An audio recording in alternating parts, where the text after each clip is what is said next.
President Trump gets permanently banned on Twitter, and Parler has now been shut down. We're going to go through all of these things and more on The William Hall Show.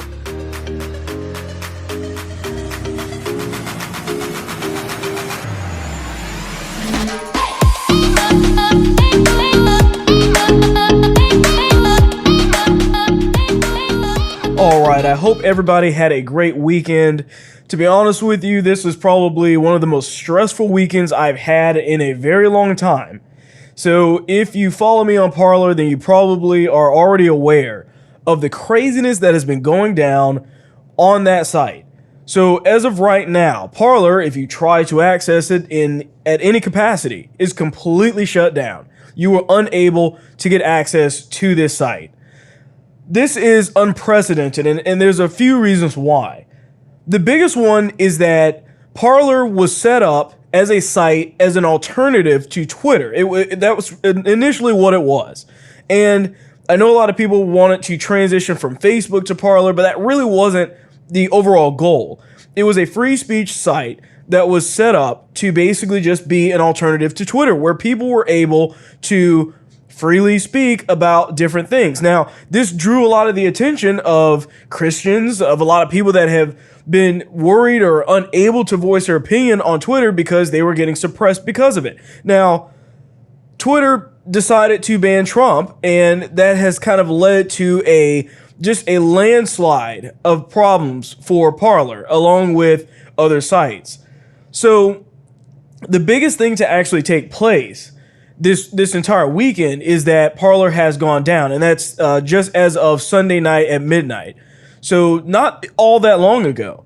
Parler is now unavailable for anybody to download, to access.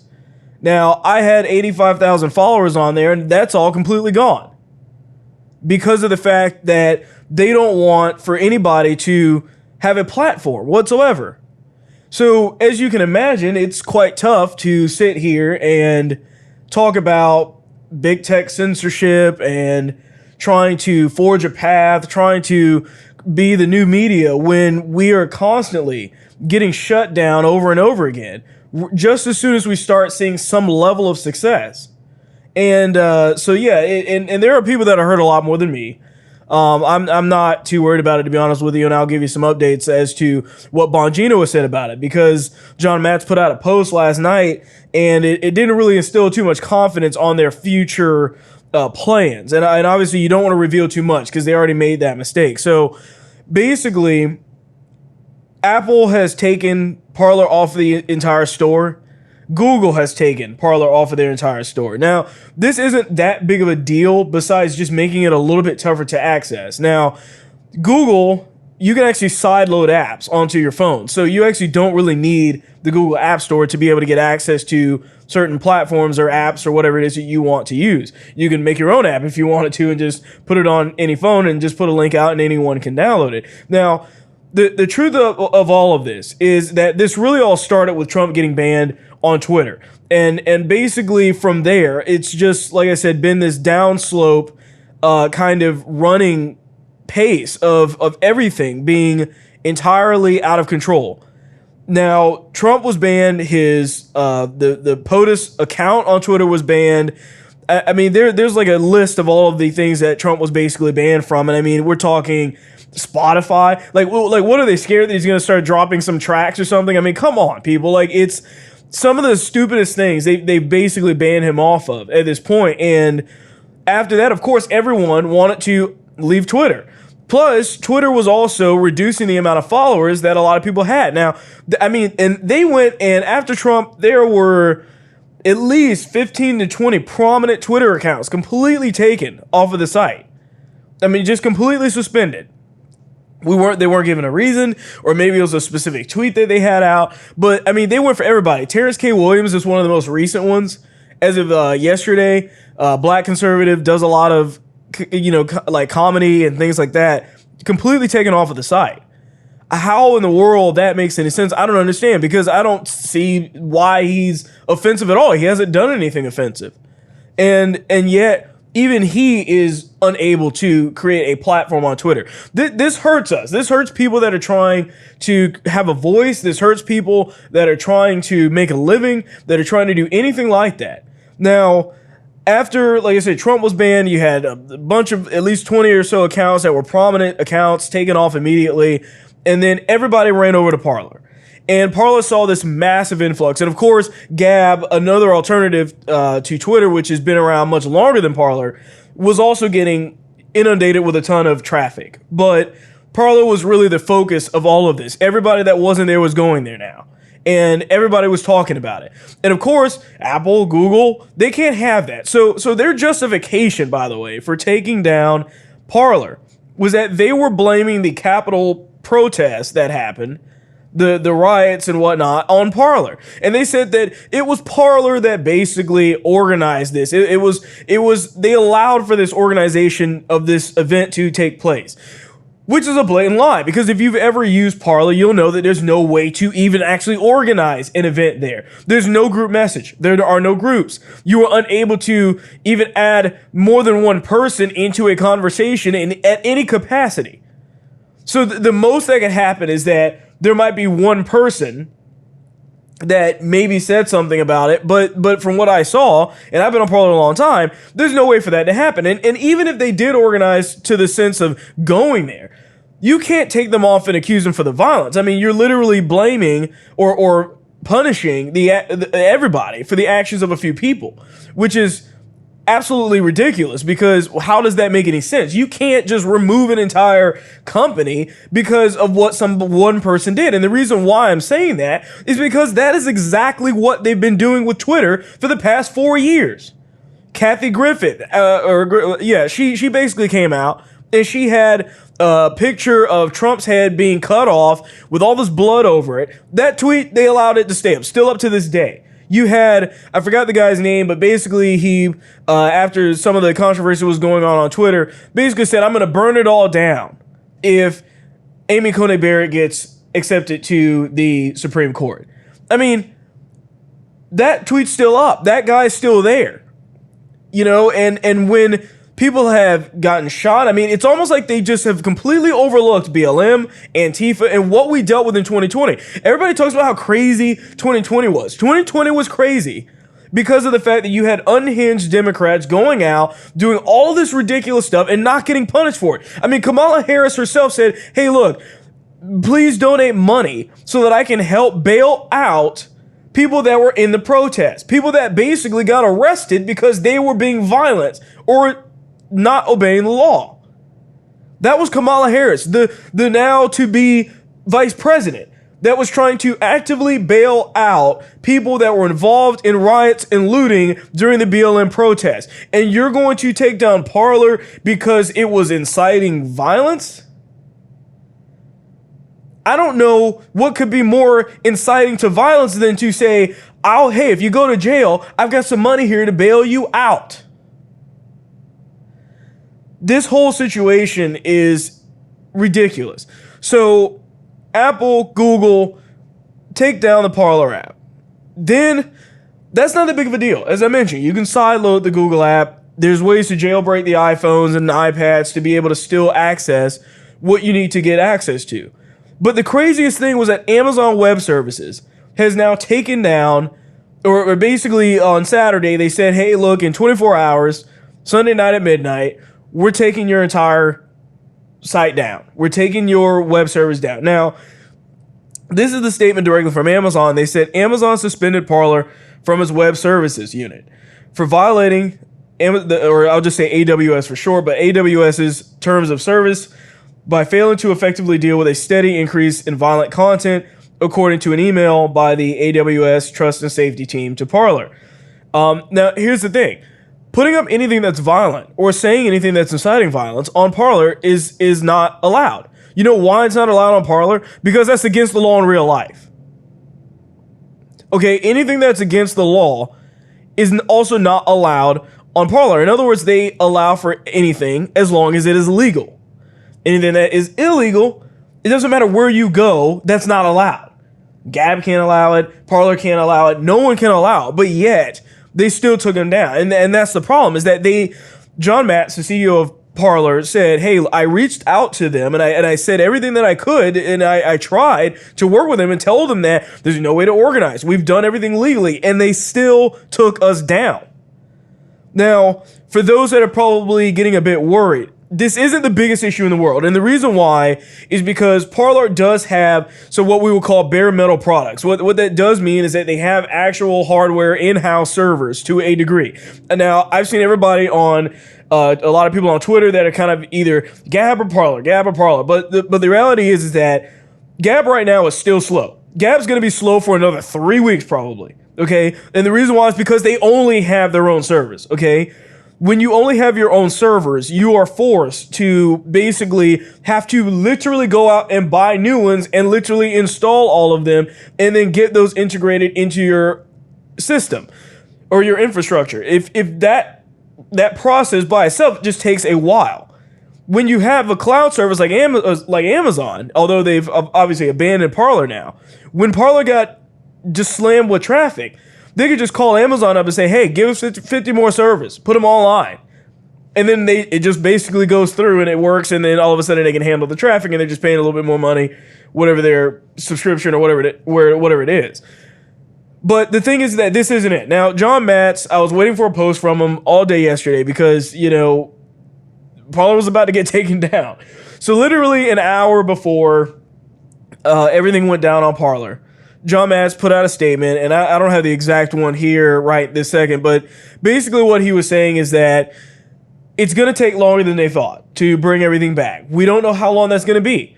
But the good news that was kind of in the statement too is that they have collected all of the data they need, which means that when Parler does come back, nothing's going to be lost, at least to my knowledge. Everything that was there will still be there, at least that I know of. I don't know if that means our posts will still be there, or videos that were uploaded will still be there, or if the followers and people that we were following will still be the same. But at least as far as what the app is still available while they look for a new host, because Amazon was only hosting the site.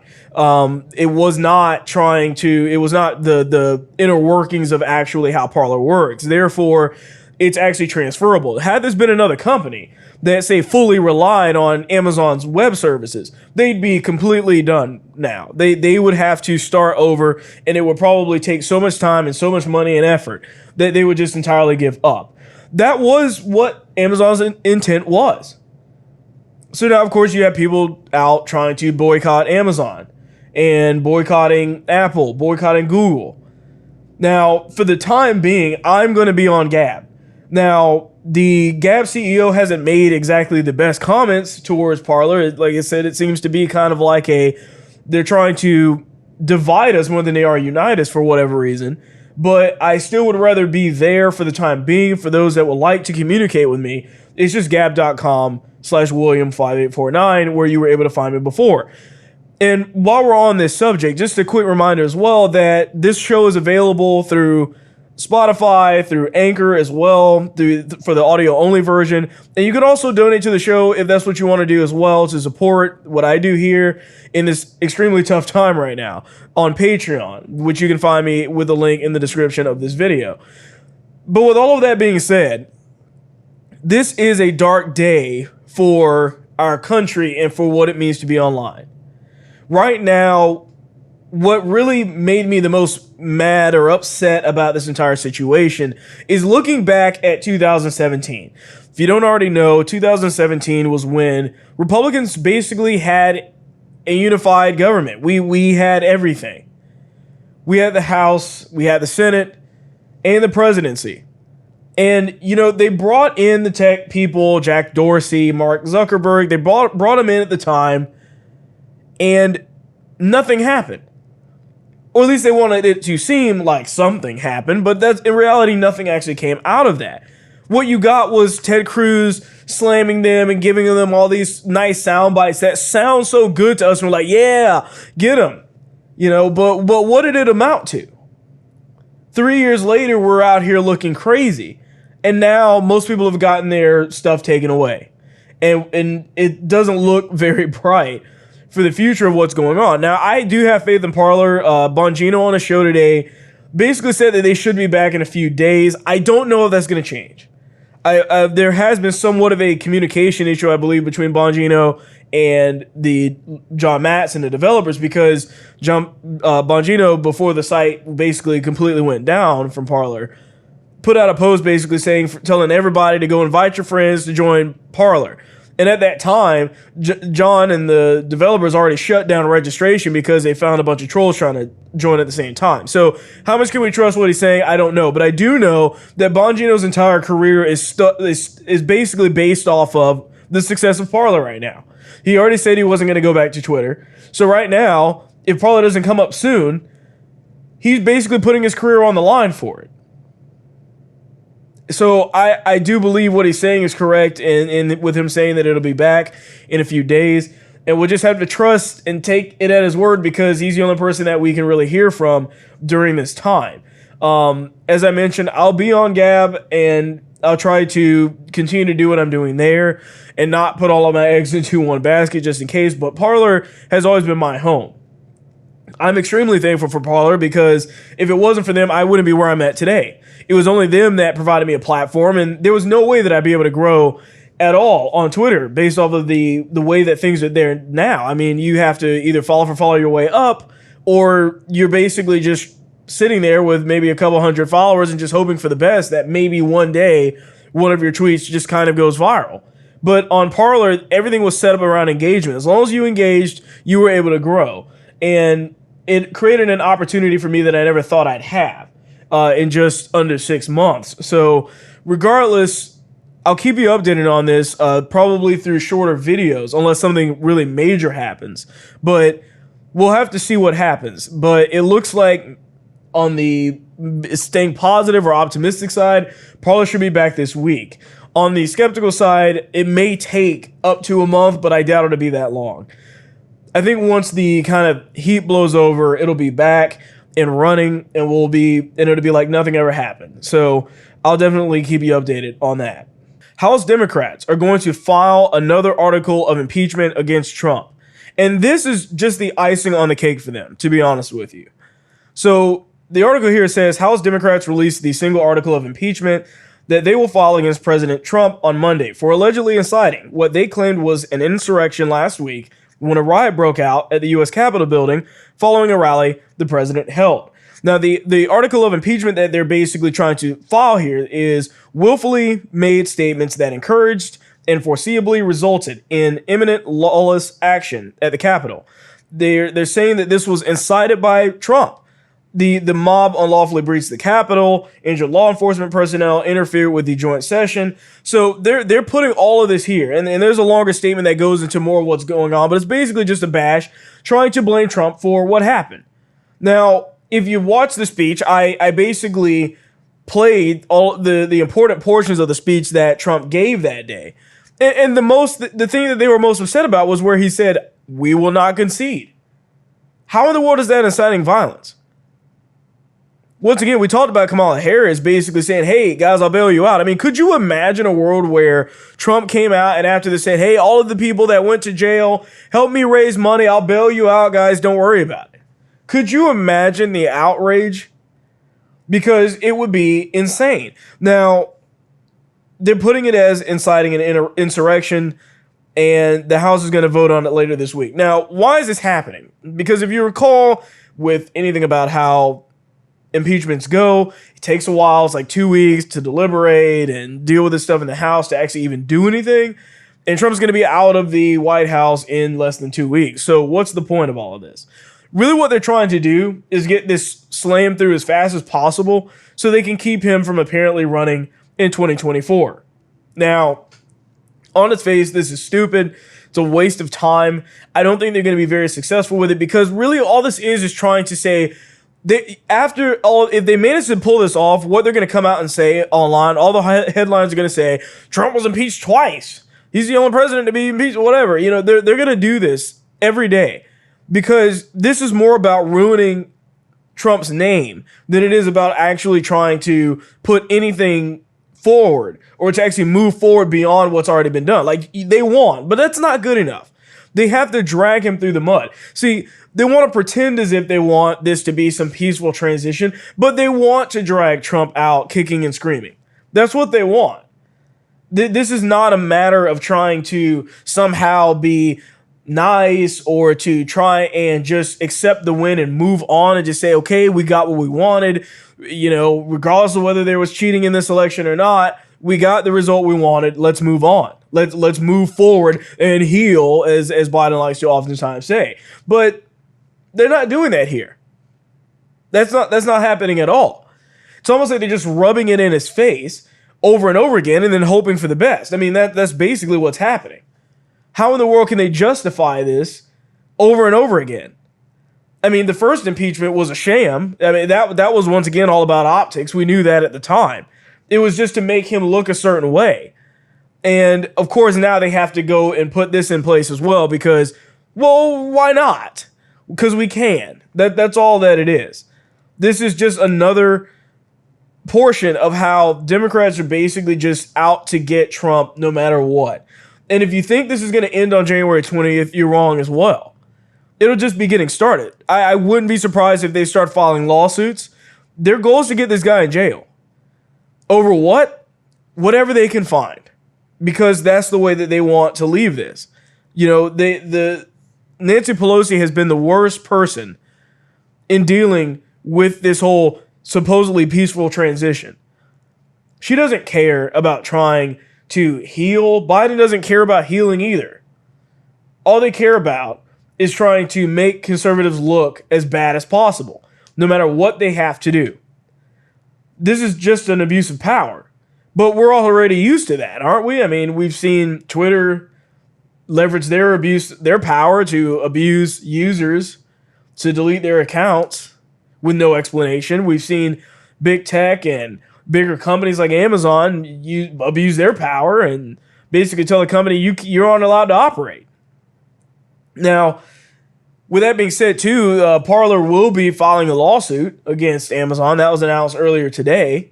We'll see where that goes. I mean, can we trust the courts at this point? I don't know. Do they have a case? I don't know. Because it's a tough time where we can't even really trust the courts to do what they're going to do, to actually look at the evidence. I mean, they already have all of the validation from Amazon based off of what Amazon wanted that Parler doesn't violate these things, but they still took them down. And now they've ruined their chances to even be able to get service back up from other companies. So that's what they want to do.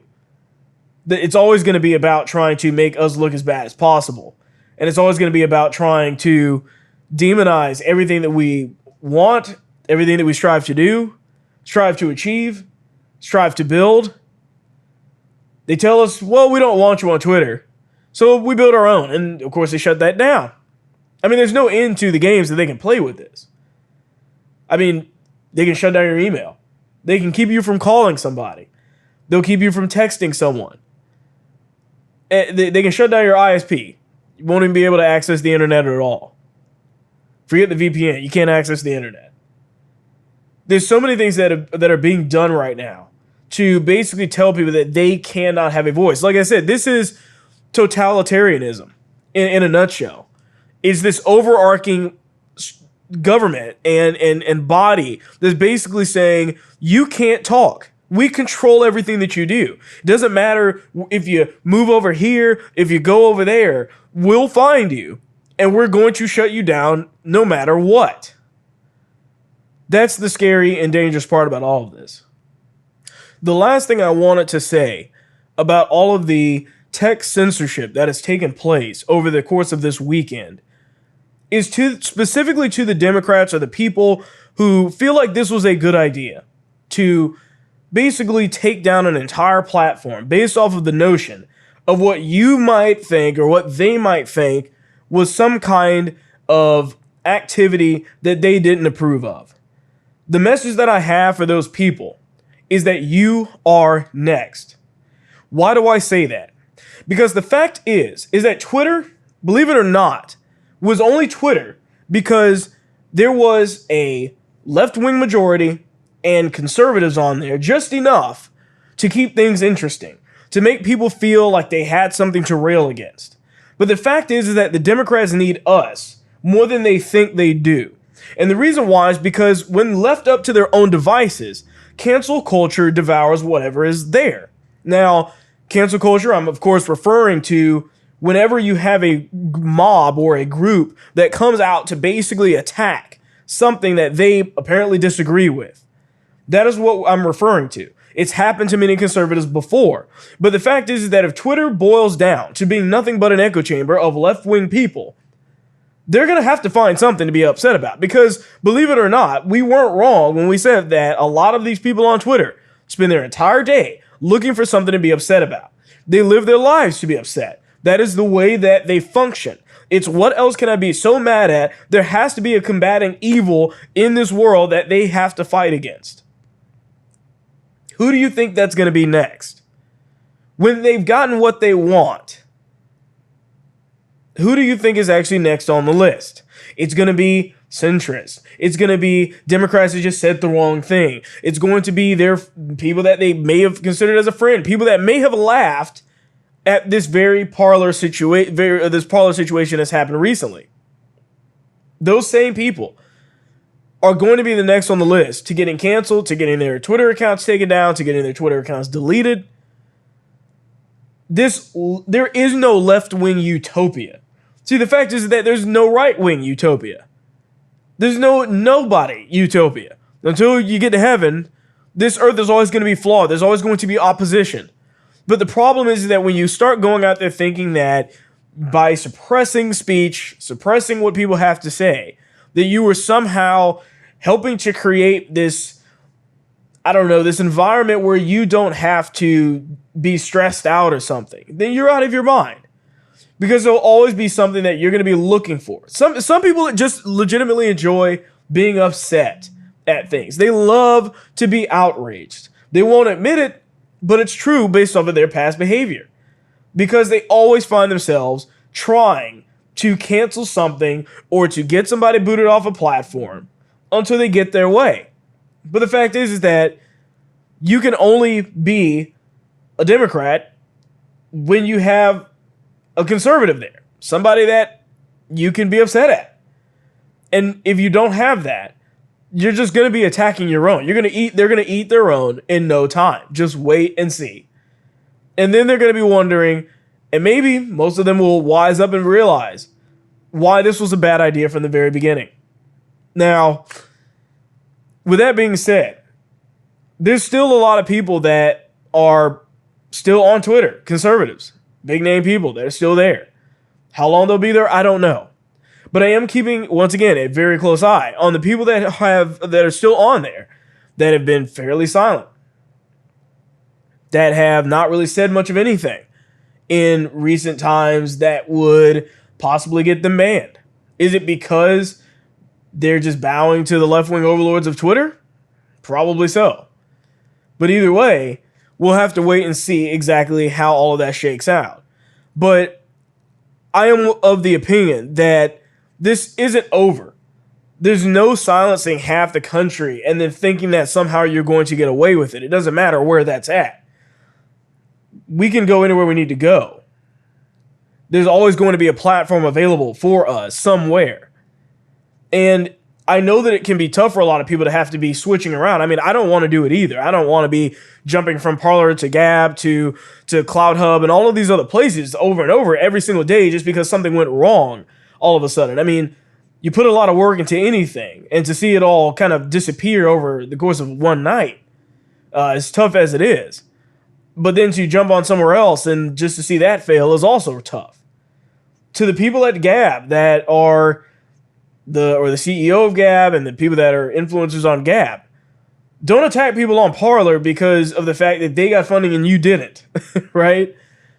We ought to be uniting over these things. If we have free speech platforms that can't even get along, how in the world do we expect to be able to fight against the people that are trying to destroy both of us? So regardless of what their opinion of it is, we ought to be able to unite over the fact that we believe in free speech.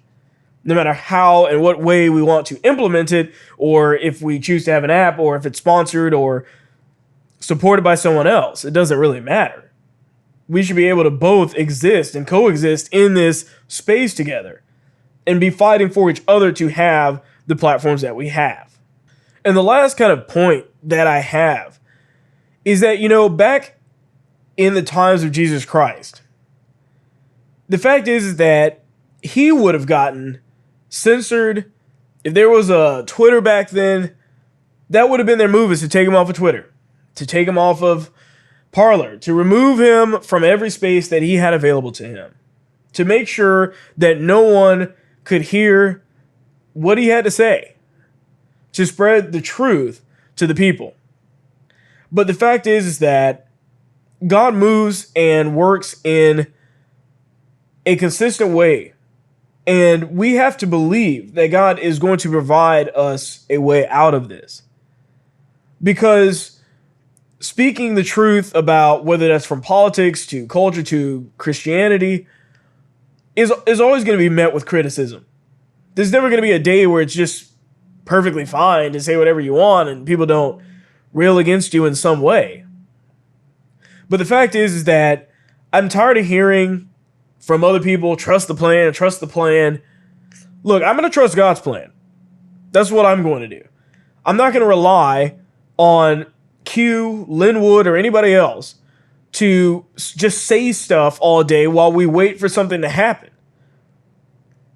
Too many people have put their trust in a lot of these other things and not in what it should be in. But the fact is that God has a plan. And through the tough times, we sometimes, including myself, are challenged to see what is God trying to teach me right now? What is it that God wants me to learn in this process? And take that and try to use it as time to figure out where we should be, how we should go about growing our audiences or speaking to people or however it is that we want to go about doing it. But that is what we have to be basically trying to figure out. This isn't over. It never is over. We'll always have an avenue for being able to converse amongst ourselves and to be able to build an audience and to be able to just enjoy having the freedom to say what it is that's on our hearts and what's on our minds. And although it is tough, no one's going to deny that. No one, they'd be lying if they're saying that losing an account like of that size or anything like that would be some easy feat. It's not. It is tough. But I trust in something greater than the amount of followers on an app or something that's bigger than the amount of people that may retweet or echo a post that I have out. I know that God has a plan for all of us. And what we ought to be doing now is praying for this country, praying for these sites to be able to thrive and allow for Christians and conservatives to have a platform to speak the truth, to spread the gospel, to do things that we know are right. That's what we should be aiming and focused on doing during this downtime right now. That's definitely what I'm going to be doing. So with that, I leave you with all of this, and I just wanted to thank each and every one of you for watching this show, for listening to this show. It's tough becoming a conservative voice out there, out of nowhere, especially when the platform that you kind of grew on is completely gone right now. So I thank all of you for what you do, and the best thing that you can do to help me out, really, is to share these videos, to subscribe to the Rumble channel, wherever you get your podcast. Go there, review it, listen to it, whatever you want to do, but share it. Make sure that we can be the new media. Because I believe that this election obviously was stolen on the backs of maybe a lot of fraud, a lot of rules changing at the last minute. But let's not forget that the media stole this election too. That the media deceived many, many, many people, many more than we'll ever know, into believing a lie. And that it's our job to set that record straight. So I don't care if it's me, if it's Bongino, if it's anybody else or any other conservative speakers out there. Let us be the new media. Let us come out and actually tell you the truth about what's going on so that we're not relying on these other legacy platforms that have failed us time and time again.